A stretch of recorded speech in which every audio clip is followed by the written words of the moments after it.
आपके SDM sir आज आपको पढ़ाएंगे BCom first year business mathematics का चैप्टर आव्यू। आव्यू को इंग्लिश में मैट्रिक्स भी बोलते हैं, आपको पता होगा। तो ये हमारा आज का टॉपिक है, ठीक है। हिंदी में इसे हम आव्यू भी बोलते हैं।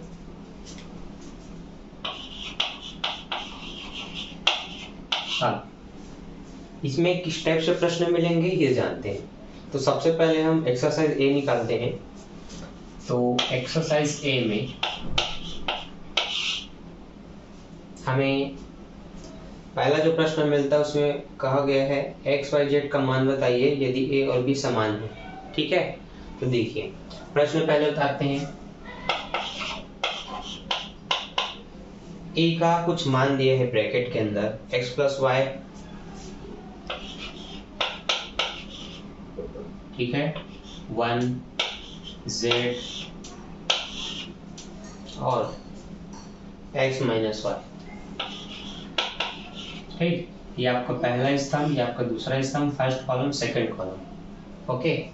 अब b के मान देखते हैं 3 2 1 7। अब हमारा b का जो मान है 3 2 1 7, अच्छा उल्टा हो गया,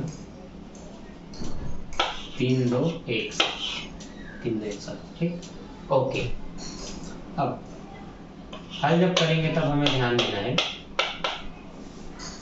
कि पहला वाला कॉलम का जो भी मान होगा ए का वो बी के पहले वाले कॉलम के बराबर होगा।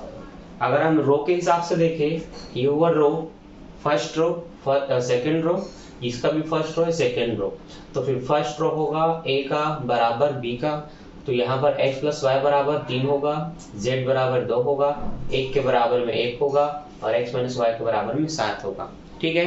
तो आपको पता होना चाहिए जब प्रश्न कहता है कि a बराबर है b के, इस समय हमें ध्यान देना है कि सारे मान एक दूसरे के बराबर हैं। मतलब हम लिख सकते हैं x प्लस वाई के बराबर में 3, ठीक। आपको याद रखना है पहले रो की पहली संख्या बराबर है इसके पहले रो की पहली संख्या की, ओके। फिर पहले रो की दूसरी संख्या बराबर है इसके दूसरी संख्या की, फिर दूसरे रो के पहली संख्या बराबर है इसके और ये बराबर है इसकी। आगे बढ़ते हैं तो हमने लिख लिया। अब जो लास्ट वाला है हमारा x माइनस वाई, उसके बराबर क्या होगा 7 होगा। इस तरह से दोनों को लिखेंगे। आप चाहे तो समीकरण का नाम दे सकते हैं, समीकरण 1 और समीकरण 2, ठीक, जो कि आपने एक चैप्टर में सॉल्व किया था। अब आपको पता होगा दोनों समीकरणों को क्या करना है, जोड़ना है। तो समीकरण 1 में आपको जोड़ना है समीकरण 2। इससे क्या होगा, इससे ये होगा कि आपको एक परफेक्ट मान पता चल जाएगा x का या y का। अब ध्यान देंगे जब आप जोड़ेंगे तब एक प्लस और एक माइनस है तो वो कट जाते हैं, ठीक है। एक x में एक x जुड़ के हो जाता है वो 2x और 3 में 7 जुड़ कर ये हो जाएगा 10। अब x की वैल्यू निकालेंगे तो 10 के नीचे 2 आ जाएगा तो 2 पंचे 10, अतः आप कह सकते हैं कि x का मान आपका 5 आएगा, ठीक, ओके। अब जो x का मान 5 है उसको हम किसी भी समीकरण में रख सकते हैं, ठीक है। चलिए हमने लिखा समीकरण 2 में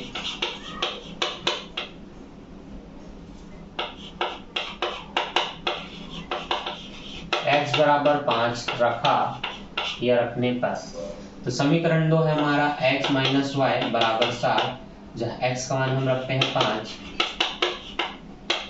तो माइनस वाई बराबर 7 माइनस 5 हुआ, प्लस 5 पक्षांतर करेंगे तो प्लस 5 इधर आके क्या होगा माइनस 5 ही होगा, तो 7 में 5 गया 2 बचेगा। अब ध्यान देना है आपको y माइनस में नहीं होना चाहिए क्योंकि उसका मान चाहिए। तो जब भी आपका x या y माइनस में है तो पूरे ब्रैकेट को बंद करके आपको माइनस का गुणा करना है। तो ये प्लस y हो गया, माइनस माइनस प्लस, और प्लस माइनस क्या हो गया, ये -2 हो गया। इस तरह से आपने मान लिखना है, लिख लिए, ठीक। अब प्रश्न में 3 चीजें पूछा गया है, x का मान, y का मान और z का मान। अभी आप दो चीजों का मान तो बता सकते हैं कि x का मान 5 है, y का मान -2 है, z का मान क्या होगा। तो देखिए प्रश्न में दिया है z बराबर 2, तो बस अब आप कह देंगे x का मान 5, y का मान -2, z का मान 2। अभी आप उत्तर की जांच कर सकते हैं, आपको दिया होगा प्रश्न में। ठीक, समझ आया? नहीं आया एक प्रश्न और करते हैं, तब आपको अच्छे से समझ में आएगा। ठीक है, अब देखिए हमारा जो दूसरा प्रश्न है वो थोड़ा सा टफ है, क्योंकि वहाँ x plus y x minus y के रूप में मान दिया था, तो आपने समीकरण बनाया और सॉल्व कर दिया। यहाँ पर आप देखेंगे पहला x, दूसरे में 3x माइनस वाई, तीसरे में 2x प्लस जेड, तीसरे में 3y माइनस डब्ल्यू, तो सब में अलग अलग x y z w ये शामिल है।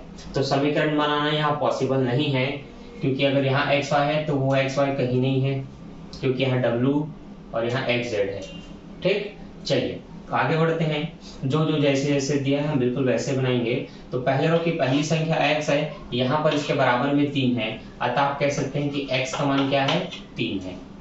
ठीक, x का मान क्या है, 3 है, ये आप कह सकते हैं। ओके, आगे बढ़ते हैं। अब जिसमें x है उसमें इसको रख करके आप दूसरे का मान निकाल सकते हैं। तो x तो दो जगह है, यहाँ पर है, यहाँ पर है, तो आप चाहे जिसमें भी रखें आपको इनके दूसरी संख्या की मान मिल जाएगी, मतलब दूसरे चर राशि की। तो देखिए 3x माइनस वाई बराबर क्या होगा, 2 होगा, लिख लिया। x का मान 3 है, इसलिए 3 में इस x को हटा करके 3 का गुणा करूंगा, क्योंकि x का मान 3 है, इसलिए ये वाला 3 का 3, और इस x की जगह हम 3 रख रहे हैं, माइनस y का y बराबर 2 का 2, 3 क्या होता है 9। अब यही प्लस 9 इधर आके क्या हो जाएगा, पक्षांतर होकर के प्लस 9 इधर आकर के माइनस हो जाएगा, ये हो गया -9। अब आपको पता होना चाहिए 9 में 2 घटेगा, -7 आएगा। अब बड़ी संख्या के सामने माइनस है, इसलिए यहाँ भी आपको माइनस लिखना है, और दोनों तरफ के माइनस प्लस हो जाते हैं। अब आपने y का मान 7 निकाल लिया है, x का मान पहले से 3 निकल चुका है। अब आप चाहें तो w का मान या z का मान निकाल सकते हैं। तो देखिए 2x प्लस z बराबर होगा 4। ठीक, क्योंकि इसके बराबर ये, इसके बराबर ये, इसके बराबर ये और इसके बराबर ये। ओके, अब x का मान आपको फिर से पता है 3, रख देंगे में 3 दूनी हुआ 6 बराबर 4, प्लस 6 इधर आके क्या होगा -6, ये हो गया आपका -2। ठीक, अब आप इसमें रख सकते हैं 3y माइनस डब्ल्यू बराबर 7 होगा। अब y का मान 7 है, तो 3 गुणित 7 माइनस डब्ल्यू बराबर 7, तो 7 दिया 21 माइनस डब्ल्यू बराबर 7। तो अब माइनस डब्ल्यू बराबर 7 है, अब प्लस 21 इसके सामने प्लस है, वो इधर आगे क्या होगा -21 होगा। अब 21 में आपका 7 घटेगा तो -14 बचेगा, क्योंकि बड़ी संख्या फिर से माइनस है, तो आंसर में भी माइनस होता है, फिर दोनों माइनस आप प्लस कर देते हैं, अतः आपका W का मान है 14। ठीक, अब हम अलग अलग मान सबको बताते हैं। ठीक, देखिए हम कह सकते हैं कि x बराबर 3, x बराबर 3, y बराबर 7, z बराबर -2, w बराबर 14। ठीक, अब जो पूछा था उसका मान निकाल दिया, अब इसमें कुछ है ही नहीं। तो कुछ प्रश्न इस तरह से बनते हैं जहां पर समीकरण बनाने की जरूरत नहीं होती, आपको थोड़ा सा दिमाग लगाना है और ऐसे प्रश्नों को सॉल्व करना है। तो सिंपल था, x पता था, लिखा x जहां जहां था वहां x का वैल्यू पुट किए, सेकंड का मान निकल गया, y चाहे z का। w बहुत सिंपल था, क्योंकि यहाँ पर y का वैल्यू निकला तो फिर w का भी निकाल सकते हैं इस y वाले के मान रख करके। ठीक, तो काफी सरल था, आप ट्राई कीजिए, एग्जाम्पल का प्रश्न बना करके देखिए। अब लास्ट हमारा तीसरा प्रश्न है, चलिए उसको भी बनाते हैं। तो तीसरा और लास्ट प्रश्न एक्सरसाइज ए का ध्यान से देखिए। यहाँ पर आप देख करके बता सकते हैं x प्लस वाई भी है, x माइनस वाई भी है, तो इस तरह से दो समीकरण दिए हुए हैं। ठीक है, एक समीकरण के दो मान दिए हैं, आप लिख सकते हैं ये है a का मान, ये है b का मान, दोनों बराबर होंगे तब इनके मान भी आपस में बराबर होंगे। ठीक है, तो समझ लीजिए हल यहीं से स्टार्ट हो चुका है। अब x प्लस वाई जहाँ दिखा उसके जगह हम 3 रखेंगे और x माइनस वाई जहाँ दिखा वहां पर हम 1 रखेंगे। फिर से आपको पता है दोनों को जोड़ेंगे तो आपको लिखना है पहले, फिर जोड़ना है। मैं डायरेक्ट सॉल्व कर रहा हूँ। आपको लिखना है समीकरण 1 में समीकरण 2 को जोड़ा। अच्छा, मैं क्यों जोड़ रहा हूँ? देखिए, जब दोनों पक्ष में x x y y समान होते हैं, बस चिन्हों का फर्क होता है, कोई प्लस तो कोई माइनस होता है, तो आपको हमेशा जोड़ना ही है, क्योंकि हमारा उद्देश्य किसी भी एक पक्ष को काटना। विलोपनम में आपने पढ़ा होगा चैप्टर 1 में, एक पक्ष को काटना, तो जोड़ने से क्या होगा, प्लस माइनस तो ऑटोमेटिक कट जाते हैं, बस दूसरे का मान निकल जाएगा। तो x में x जोड़ेंगे तो फिर से क्या होगा, 2x होगा। 3 में जोड़ेंगे 4 होगा, x यही रहेगा, 4 के नीचे वाला 2 आ जाएगा, क्योंकि 2 हमेशा पक्षांतर होता है, तो 2 दूनी 4, अतः आप कहेंगे x का मान 2 है। हो गया? आगे बढ़ते हैं।